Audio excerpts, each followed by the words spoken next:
नमस्कार, good morning. Times now अब भारत देख रहे हैं आप और आपके साथ मैं हूं दीपिका यादव। टाइम्स नाउ अब भारत के मॉर्निंग बुलेटिन न्यूज उदय में आप सभी का बहुत बहुत स्वागत है। बुलेटिन में आप देखेंगे देश दुनिया की तमाम बड़ी खबरें और वो खबरें जो आज दिन भर का एजेंडा तय करेंगी, और वो खबरें भी होंगी जो आपके लिए जानना बेहद जरूरी है। लेकिन सबसे पहले दिखाते हैं आपको फटाफट अंदाज में आज की बड़ी खबरें। श्रीनगर में पुलिस की बस पर हुए आतंकी हमले में 2 पुलिसकर्मियों की मौत हो गई है, जबकि 12 पुलिसकर्मी घायल हुए हैं। ये हमला सोमवार की शाम श्रीनगर के बाहरी इलाके जेवन में किया गया। हमले की जिम्मेदारी आतंकी संगठन जैश ए मोहम्मद से जुड़े कश्मीर टाइगर ने ली है। आतंकियों की तलाश में अभियान चलाया जा रहा है। पीएम मोदी ने घटना की पूरी जानकारी ली है। पीएम मोदी के बनारस दौरे पर की गई विवादित टिप्पणी के चलते अखिलेश यादव बीजेपी के निशाने पर आ गए हैं। अखिलेश ने कहा था कि वो जगह रहने वाली है, आखिरी समय में वहीं रहा जाता है, बनारस में।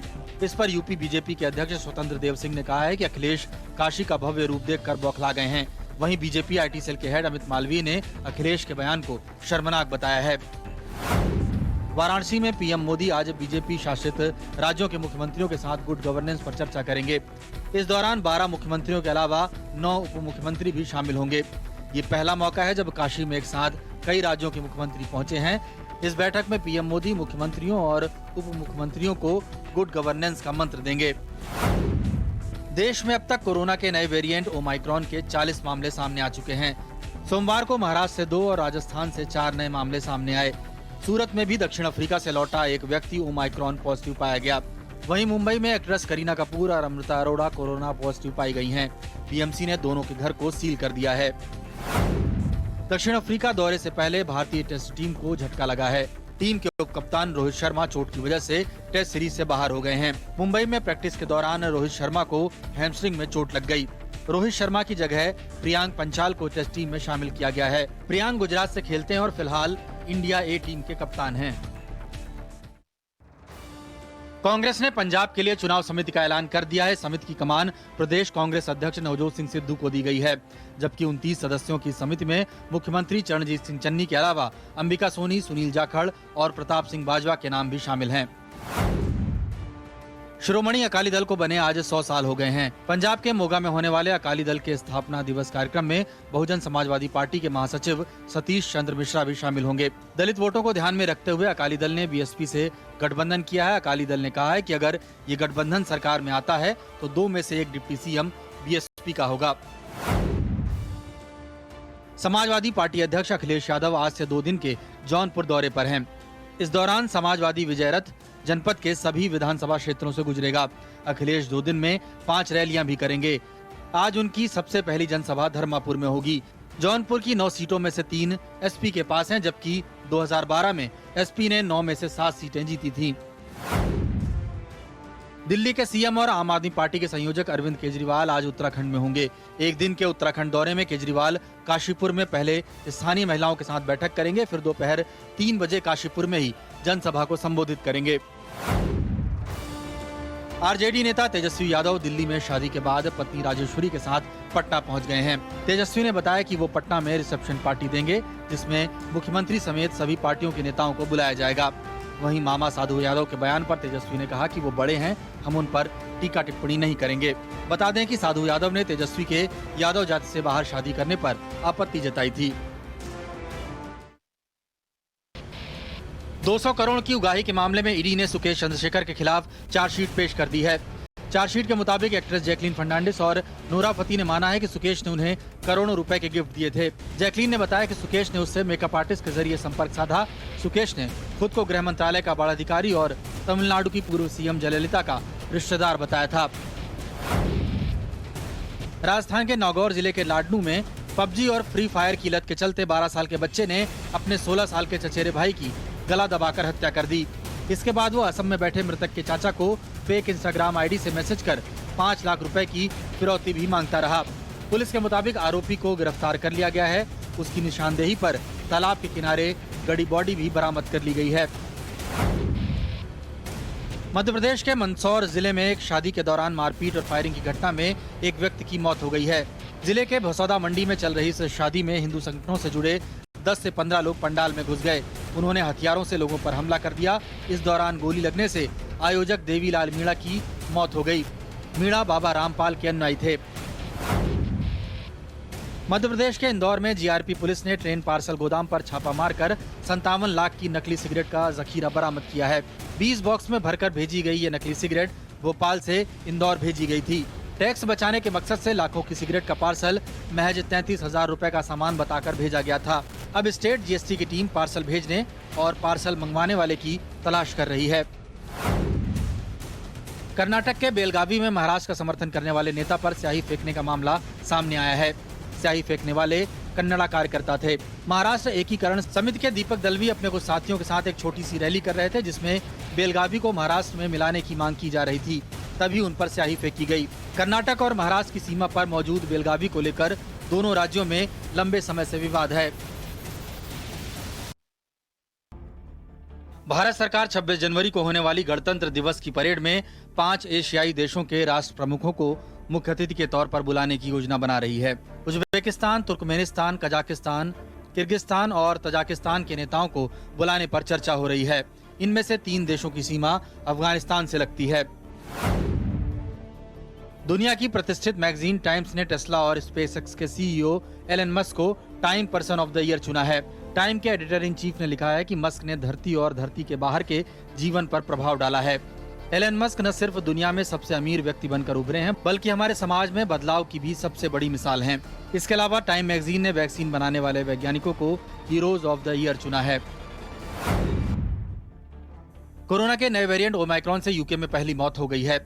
वहीं ब्रिटिश पीएम बोरिस जॉनसन ने कहा है कि लंदन में कोरोना के जितने केस मिले हैं, उनमें से 40% ओमाइक्रॉन वेरिएंट के संक्रमण की वजह से हैं। जॉनसन ने यह भी कहा कि ओमाइक्रॉन तेजी से फैल रहा है, इसलिए लोग ये न सोचें कि इसके लक्षण हल्के हैं।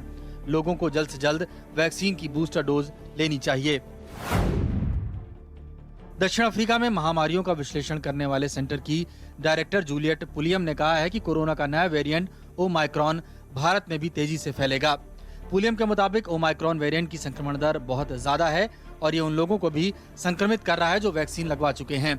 ऐसे में दक्षिण अफ्रीका की ही तरह भारत में संक्रमण तेजी से बढ़ने का खतरा है। अमेरिका की केंटकी काउंटीज में आए भीषण तूफान के बाद तबाही की तस्वीरें सामने आ रही हैं। इस तबाही के बीच ठंड के मौसम में लोग बिना बिजली, बिना पानी के रहने को मजबूर हैं। इस तूफान में बची एक महिला ने बताया कि तूफान के वक्त वो अपने बाथरूम में बंद हो गई थी। तूफान गुजरने के बाद ही वो बाहर निकली। अमेरिका में तूफान से अब तक करीब 80 लोगों की मौत हो चुकी है। बैंकों ने कर्मचारी यूनियन से कहा है कि वो 2 दिन की देशव्यापी हड़ताल टाल दें और बातचीत करें। ये अपील करने वाले बैंकों में एसबीआई भी शामिल है। United forum of bank union ने प्राइवेटाइजेशन के विरोध में 16 और 17 दिसंबर को बंद बुलाया है। एसबीआई ने अपील करते हुए कर्मचारियों से कहा कि वो कोरोना संकट के वक्त हड़ताल न करें। दिल्ली एयरपोर्ट को ऑपरेट करने वाले डायल ने ई बोर्डिंग फैसिलिटी शुरू की है। एयरपोर्ट के सभी बोर्डिंग गेटों पर कॉन्टैक्टलेस ई बोर्डिंग गेट लगाए गए हैं, जिन पर बोर्डिंग कार्ड स्कैनर लगे हैं। इनके जरिए यात्री अपनी फ्लाइट से जुड़ी जानकारी का सत्यापन कर सकते हैं और इसके बाद सुरक्षा जांच के लिए आगे बढ़ सकते हैं। एनजीटी ने दिल्ली देहरादून एक्सप्रेसवे को मंजूरी दे दी है। इस एक्सप्रेसवे के बनने के बाद दिल्ली देहरादून के बीच की दूरी 3 घंटे से भी कम की रह जाएगी। अभी दिल्ली से देहरादून जाने में 5 से 6 घंटे लगते हैं। इस मंजूरी के बाद 11,000 पेड़ काटे जाएंगे।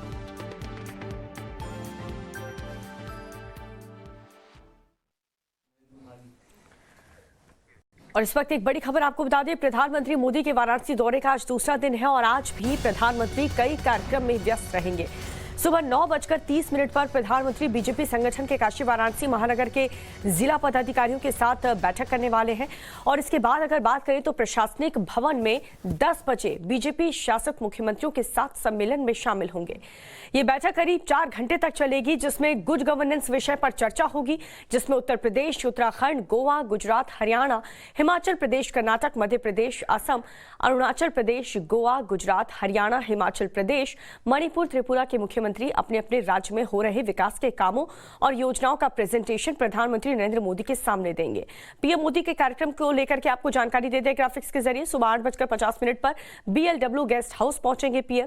इसके बाद अगर बात करें 9 बजे से लेकर के 2:45 तक मुख्यमंत्री और उप मुख्यमंत्रियों के साथ प्रधानमंत्री नरेंद्र मोदी की अहम बैठक होने वाली है। इसके बाद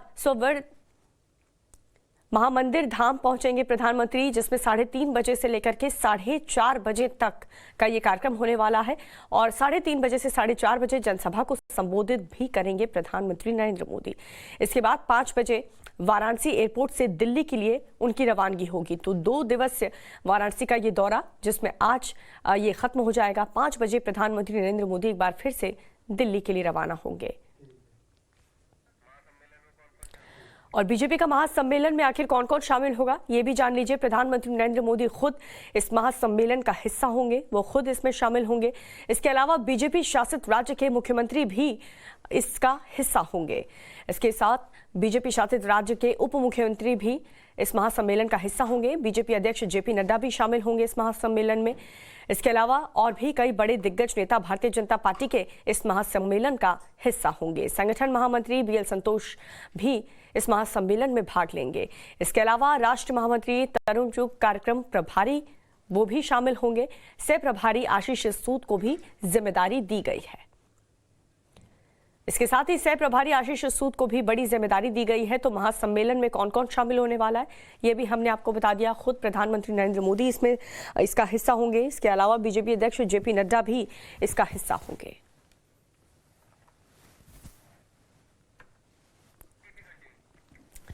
तो आगामी विधानसभा चुनाव के मद्देनजर चुनावी राज्य में आज रैलियों का रैला है।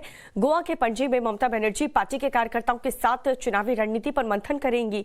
तो वहीं अखिलेश यादव आज से 2 दिन के जौनपुर दौरे पर जा रहे हैं और यहां पर उनके कई चुनावी कार्यक्रम हैं। तो वहीं दिल्ली की अगर बात करें तो सीएम अरविंद केजरीवाल आज उत्तराखंड में अपनी सियासी दमखम दिखाएंगे। काशीपुर में जनसभा को संबोधित भी करेंगे।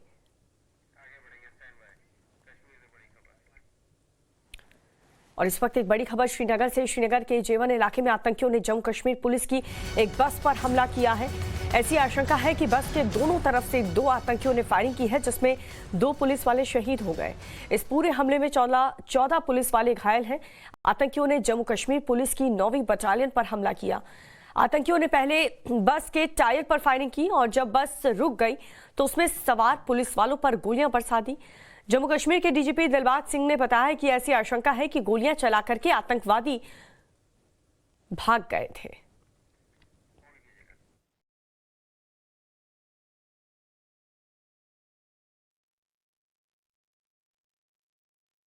आज शाम को जेवन के इलाके में जम्मू कश्मीर आर्म्ड पुलिस की बस पर एक अटैक हुआ, जिसमें जम्मू कश्मीर आर्म्ड पुलिस के जो लोग हैं वो अपने बटालियन हेडक्वार्टर्स जो है वापस जा रहे थे। दरअसल ये वो सड़क है जहां पे जब बस पहुंची तो मिलिटेंट्स ने अंधाधुंध गोलियां जो है बस पे चलाई और ये तमाम जो पर्सनल थे ये 9th battalion Jammu Kashmir armed police के थे, जो अपने बटालियन हेडक्वार्टर्स जा रहे थे जब इन पर जो है फायरिंग हुई। दरअसल ऐसा माना जा रहा है कि एक प्लान्ड अटैक था और ये इलाका जो है यहाँ पर बस थी जब इस पर अटैक हुआ और 2 तरफ से गोलियां चली हैं।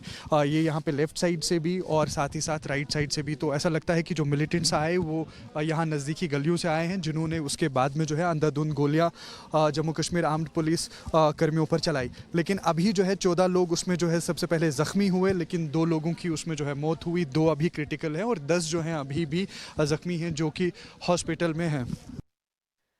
तो कई पुलिसकर्मी घायल भी हुए हैं जिनका अस्पताल में इलाज चल रहा है। कब कितने सुरक्षा बल शहीद हुए हैं ये भी आपको ग्राफिक्स के जरिए हम बता रहे हैं। साल दर साल का ये आंकड़ा। श्रीनगर के जेवन में बीती शाम आतंकियों ने हमला किया, जिसमें 2 पुलिसकर्मी शहीद हो गए हैं। बताया जा रहा है कि पूरी तरह से प्लान करके इस घटना को अंजाम दिया गया है। आतंकियों ने जम्मू कश्मीर पुलिस की 9वीं बटालियन पर यह हमला किया। पूरी प्लान तरीके से ये आतंकवादी आए थे, गोलियां बरसाई और उसके बाद गलियों के रास्ते से होते हुए भाग निकले। हालांकि पूरे इलाके में सर्च ऑपरेशन जारी है, आतंकियों को ढूंढा जा रहा है। सिटी सजात अहमद इस हादसे में घायल हुए हैं। इसके अलावा सिटी रमीज अहमद भी इस हादसे का शिकार हुए, उन्हें भी चोट आई है, अस्पताल में इलाज चल रहा है। इसके अलावा सिटी विशंबर दास भी इस घटना के वक्त वहां पर मौजूद थे, जो घायल बताए जा रहे हैं। और इस हादसे में साथ ही एसजी सिटी संजय कुमार भी घायल हुए हैं। एसजी सिटी विकास शर्मा भी घायल हुए हैं इस हादसे में। और इसके साथ ही सिटी अब्दुल मजीद भी इस हादसे में वक्त मौजूद है और वो भी घायल हुए हैं। अस्पताल में इन सभी का इलाज चल रहा है। मधुसीर अहमद सिटी ये भी हादसे में घायल हुए। इसके साथ ही सिटी रविकांत भी घायल हुए हैं।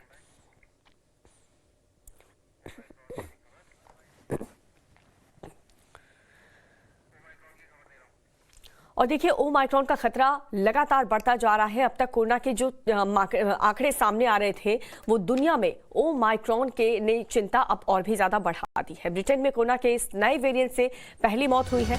दुनिया में ओमाइक्रॉन वेरिएंट से मौत का ये पहला मामला है और इसके साथ ही हिंदुस्तान में भी जो ओमाइक्रॉन के केसेस हैं वो काफी तेजी से बढ़ रहे हैं। अब तक 40 मरीज ओमाइक्रॉन के संक्रमित हो चुके हैं। महाराष्ट्र में 2 और राजस्थान में 4 नए मामले सामने आए। दक्षिण अफ्रीका में कोरोना के विशेषज्ञ जूलियट पुलियम ने कहा है कि वायरस का नया वेरिएंट ओमाइक्रॉन भारत में बहुत तेजी से फैल रहा है। इसकी रफ्तार काफी तेज है और इसके लिए सतर्कता बरतने की जरूरत है। अब तक कोरोना के जिस नए वेरिएंट ओमाइक्रॉन को लेकर के ये कहा जा रहा था कि वो सबसे संक्रामक है, जानलेवा नहीं है, लेकिन ब्रिटेन से जो खबर आ रही है वो भारत समेत पूरी दुनिया की फिक्र बढ़ा देगी, क्योंकि ब्रिटेन में ओमाइक्रॉन से मौत का पहला मामला सामने आ चुका है, जिसमें प्रधानमंत्री बोरिस जॉनसन ने खुद इस बारे में जानकारी दी है।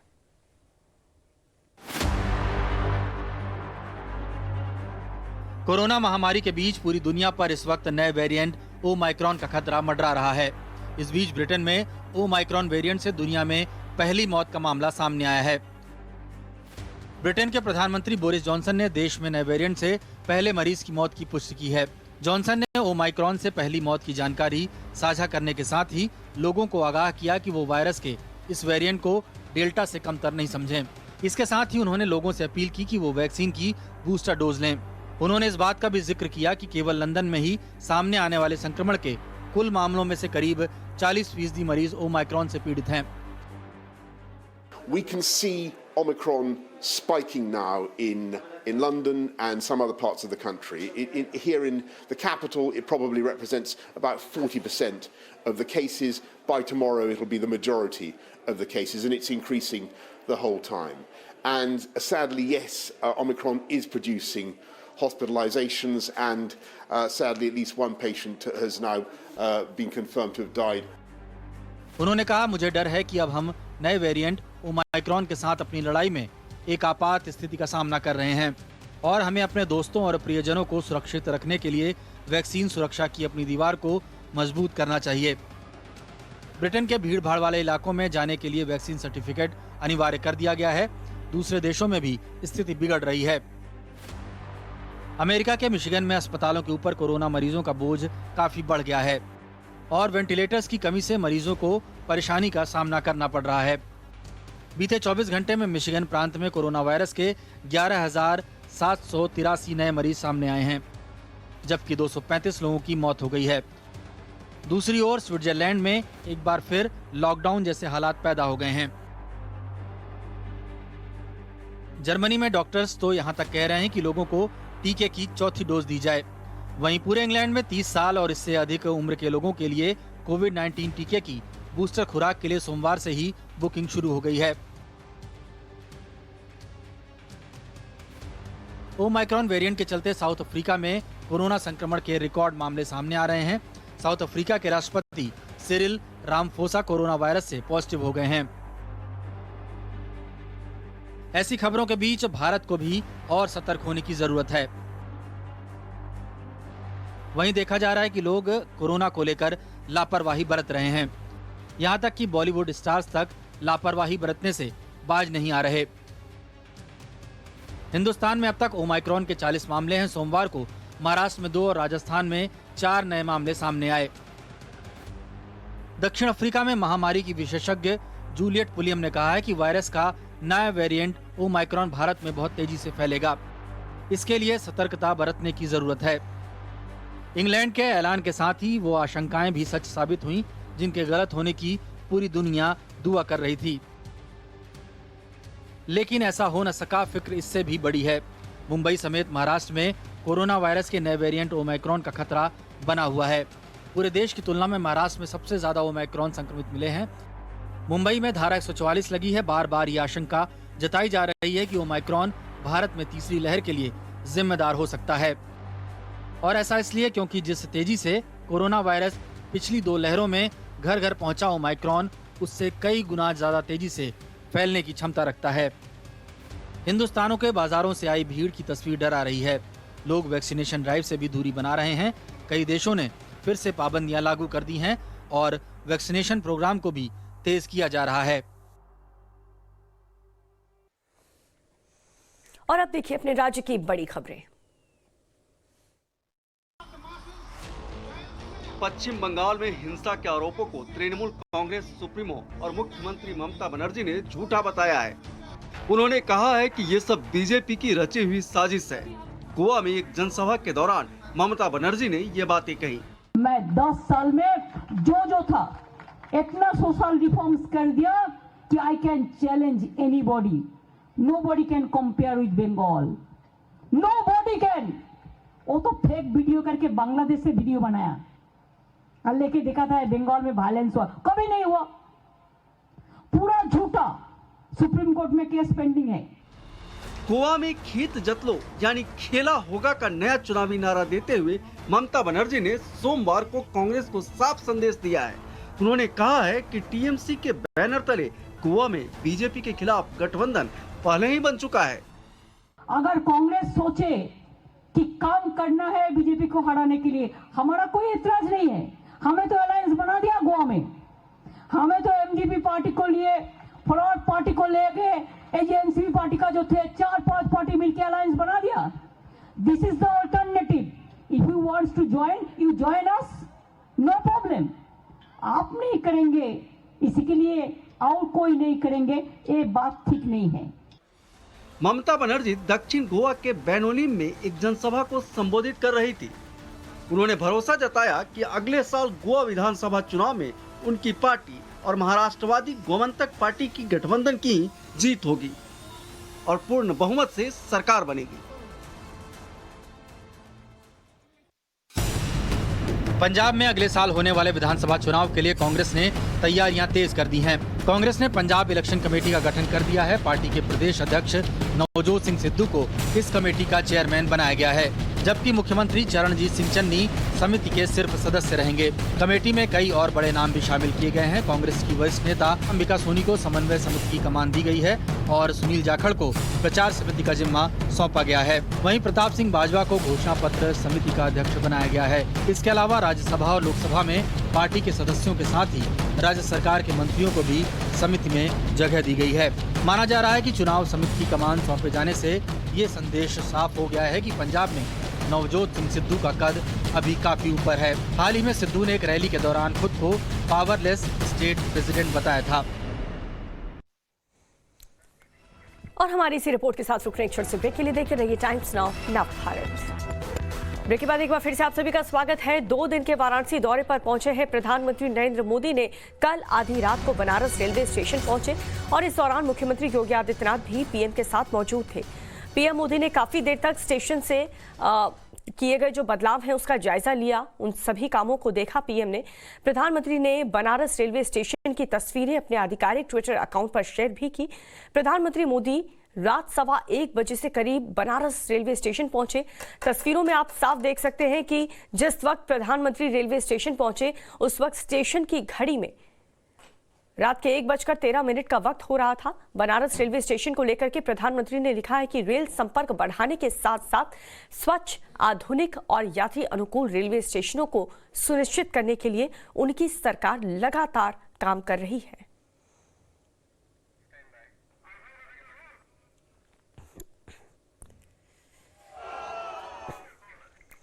बनारस रेलवे स्टेशन का दौरा करने से पहले प्रधानमंत्री नरेंद्र मोदी काशी विश्वनाथ मंदिर भी गए। मंदिर पहुंचने पर प्रधानमंत्री ने स्थानीय लोगों का हाथ हिलाकर के अभिवादन भी किया। मंदिर के अंदर पहुंच करके प्रधानमंत्री ने विकास कार्यों का निरीक्षण किया और इन तस्वीरों को अपने आधिकारिक ट्विटर अकाउंट पर भी प्रधानमंत्री ने शेयर किया है। पीएम ने कहा है कि सरकार की कोशिश इस पवित्र शहर के लिए सर्वोत्तम संभव बुनियादी ढांचा तैयार करने की है। प्रधानमंत्री ने कल दोपहर ही काशी विश्वनाथ कॉरिडोर देश को समर्पित किया है।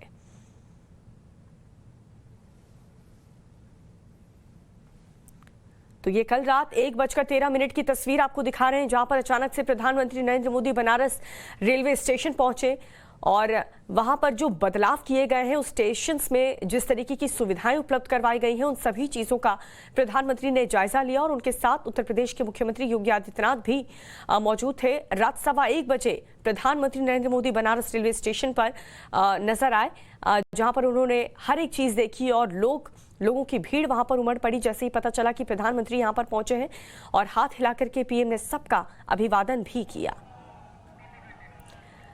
पीएम मोदी के बनारस से सांसद बनने पर शहर में बहुत काम हुआ है। इनमें से एक है बनारस का रेलवे स्टेशन। अब स्टेशन की पूरी सूरत बदल गई है, उसका नाम भी बदल दिया गया। लोग इस बदलाव से काफी खुश हैं।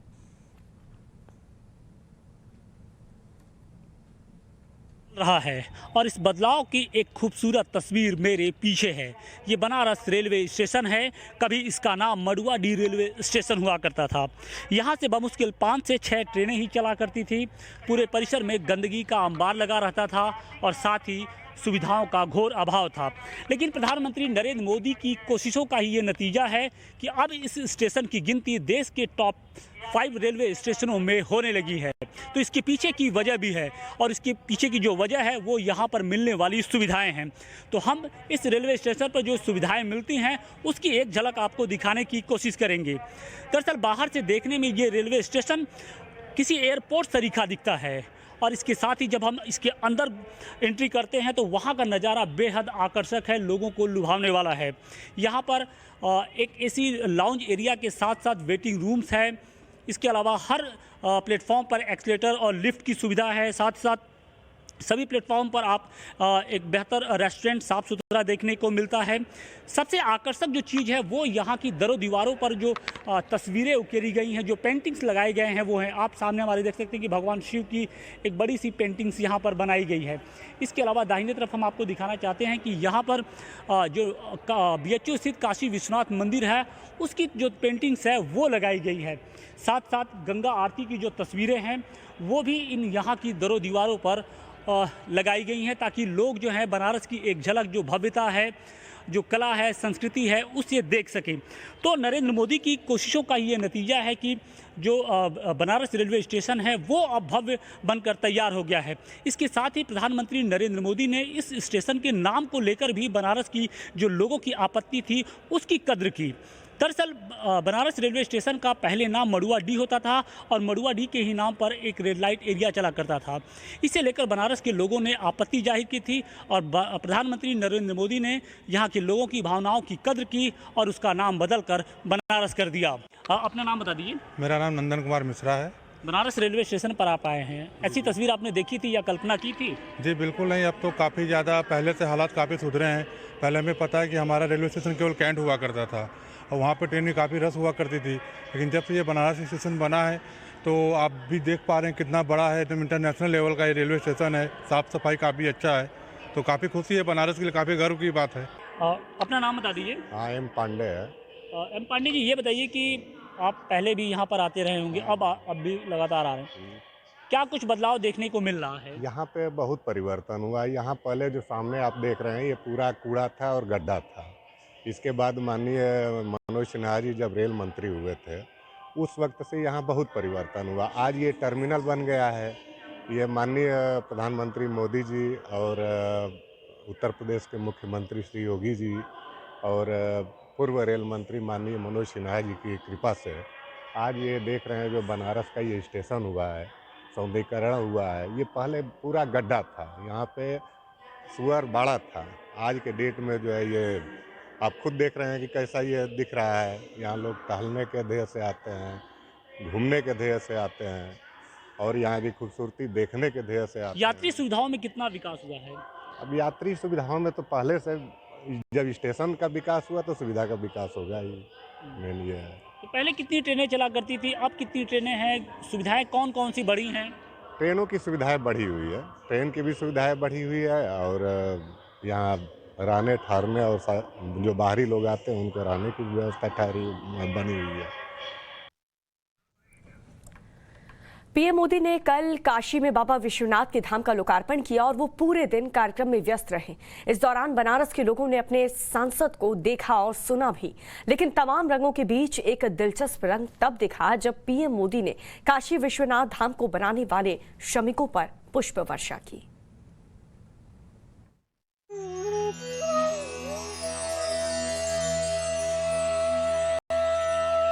शिवम ज्ञायन इति ब्रूयो, शिवः शब्दार्थ चिंतका, काशी तो अविनाशी है। काशी वो है जहां मृत्यु भी मंगल है। काशी वो है जहां सत्य ही संस्कार है। काशी वो है जहां प्रेम ही परंपरा है। अलौकिक, अद्भुत, मनमोह लेने वाला दृश्य। इसमें धर्म की ताकत है, कर्म का बोध है और संकल्प से सिद्धि का भाव है। काशी शब्दों का विषय नहीं है, काशी संवेदनाओं की सृष्टि है। काशी वो है जहां जागृति ही जीवन है। काशी एकटक इस दृश्य को निहार रही थी, असंभव को संभव होते देख रही थी। सच ही कहा प्रधानमंत्री ने, हम तप जानते हैं, तपस्या जानते हैं, देश के लिए दिन रात खपना जानते हैं। हम तप जानते हैं, हम तपस्या जानते हैं, देश के लिए दिन रात खपना जानते हैं। इस दिव्य स्वप्न को सच करने जब प्रधानमंत्री काशी पहुंचे तो सबसे पहले नगर कोतवाल यानी काल भैरव के दरवाजे पर शीश नवाया। प्रधानमंत्री 12 बजे से ठीक थोड़ी देर पहले यहाँ से निकले और निकल के सीधे अपने काल भैरव के मंदिर के तरफ प्रांगण पे आके पहुंचे। काल भैरव मंदिर के पास से पीएम मोदी खिड़किया घाट पहुंचे, निर्माण कार्य देखा। करीब 14 मिनट रुकने के बाद पीएम अलकनंदा क्रूज से ललिता घाट के लिए निकले। गंगा नदी में क्रूज के जाने के लिए स्पेशल वाटर गैलरी बनाई गई थी। ललिता घाट पहुंचने पर पीएम ने स्नान ध्यान किया, गंगा की अविरल धारा में डुबकी लगाई, रुद्राक्ष के साथ जाप और जल परिक्रमा की। गंगा तरंग रमणीय झटा कलापम, गौरी निरंतर विभूषित वाम भागम, नारायण प्रिय मनंग मदापहारम, वाराणसी पुरपतिम भज विश्वनाथम। मां गंगा की आराधना के बाद जब जल लेकर पीएम ने काशी विश्वनाथ धाम पर कदम रखा तो डमरू की गूंज और हर हर महादेव के घोष के साथ भव्य स्वागत हुआ। अद्भुत और मनमोह लेने वाला दृश्य था।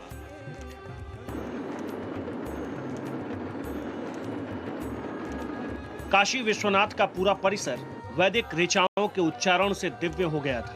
पुरोहित ने पूरे विधि विधान से पीएम मोदी से अनुष्ठान करवाया। जल, दूध, भस्म, वस्त्र से भोले की भक्ति की।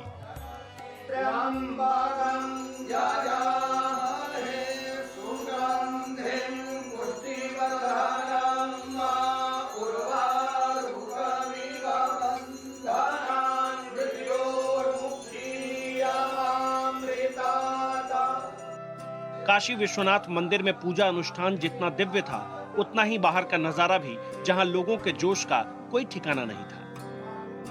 का लोकार्पण हो रहा है, जो काशी विश्वनाथ मंदिर का जीर्णोद्धार हो रहा है, जिसका प्रधानमंत्री लोकार्पण करने वाले हैं। उससे पहले हर हर महादेव के नारे लग रहे हैं, हर तरफ हर कोई बम बम बोले वो कर रहे हैं। पूजा के बाद पीएम ने पूरे परिसर का जायजा लिया, नए निर्माण को देखा और इस भव्य परिसर को रिकॉर्ड वक्त में तैयार करने वाले श्रमिकों के बीच पहुंचे।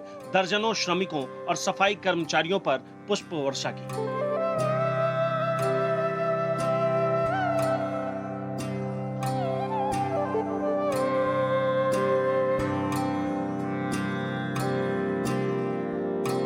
अपने हर उस श्रमिक भाई बहनों का भी आभार व्यक्त करना चाहता हूं, जिसका पसीना इस भव्य परिसर के निर्माण में बहा है। काशी के लोग इस सपने को सच होता देख दंग हैं। दिल्ली से आए हैं, पहली बार बनारस आए हैं।